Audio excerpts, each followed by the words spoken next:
Oh, hi there. Thanks for tuning in. This is Ed with Edge Realty, and thanks for tuning in to our third video in our Sellers series. In the first video, we talked about the market pretty specifically, and more than anything, the fact that it's still a great time to sell. Despite going into the holiday season and really being during the winter months where it's historically slow, the market continues to surge and values are absolutely continuing to increase. In the second video, we talked about how to prep your home to list. Really what we talked about there is best positioning your home to be the most attractive it can be to the buyers walking through it, because at the end of the day, that's what's going to affect the offer price, and we want to get you absolutely the most we can out of your home.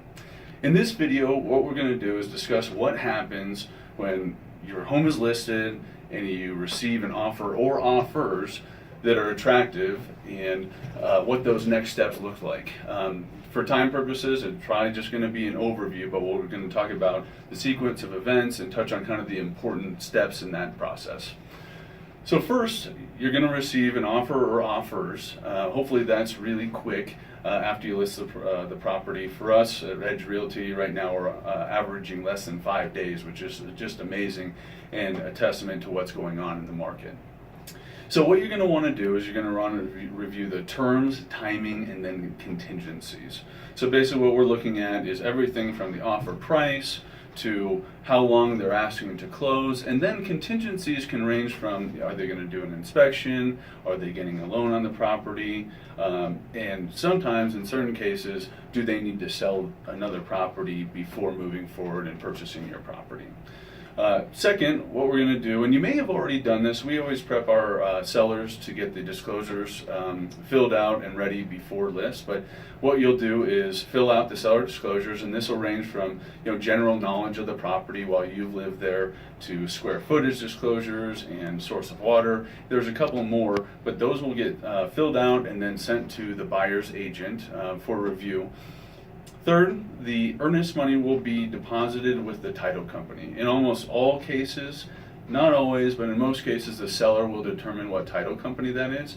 And once the earnest money is deposited, which is usually 1 to 2% of the purchase price, you'll get an earnest money receipt, so you know that that money is being held by title until either the property closes or, worst case scenario, the transaction does not go through. So next, it depends on what the buyer outlined initially in the contract, but in most cases, there's going to be a home inspection. That can range from a general inspection. It can also include a sewer line scope, making sure that the sewer line is in good shape. And in some cases, when there's a basement, they'll do a radon test as well to make sure that the radon levels are safe for habitation. Fifth, obviously, in all cases, we hope that that goes well, but it's really not uncommon for stuff to pop up during that inspection period. It could be a leaky faucet all the way to potentially a furnace that's old and needs to be replaced. And in some cases, if the sewer line is in bad shape, they may ask for the seller to replace the sewer line. Anyway, in this case, and in all cases, we'll review with you the inspection objection, which is what the buyer's agent will submit to us, with basically outlining the findings, what they came up with during the inspection period, and more specifically what they want us or you as the seller to take care of. What we want to do there is, the last thing we want to do is kill the deal, but we also don't want to do stuff that's unreasonable. I mean, if they come in and ask for the paint to be redone, that's probably not something that we're going to do. If it's serious stuff and it's reasonable, something that you'd want done as the buyer, then we can consider that. That's when we start to look at, we can either have the work completed or we can do it as a credit at closing. And in our experience, it's almost always easier to do it as a credit at closing. So maybe we get a bid. If the work is $500, the buyer then gets a $500 credit at closing.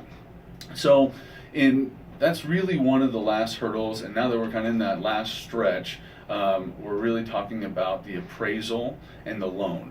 In almost all cases, not all, but a lot, there is a loan as part of the transaction that the buyer is getting in order to purchase the property, and with that comes the appraisal. Now, we always want that appraisal to come in at the purchase price. So, if you list your home for $400,000, you get a full price offer. We want that appraisal to hit the $400,000 mark.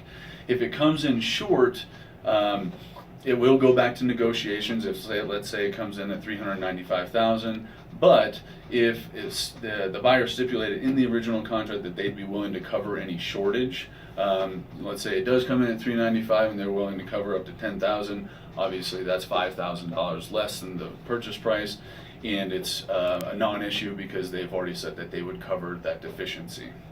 So now that we have looked at the appraisal, gotten in, resolved it, in the case that it comes in short, we're setting a time for closing, and really all you need to do is get ready for a lot of signing. Usually the closing will take place at the title company, and in some cases it closes separately from the buyer, but in a lot of cases everybody's there, and in our experience it's always a very happy time. Our goal is for everybody to be happy at closing. So hopefully that explains a little bit about what that process as a seller looks like, from getting the offer to closing the transaction. If you're thinking about selling, we'd be happy to put together a home valuation for you. Thank you so much for tuning in, and we'll talk to you soon. Happy holidays.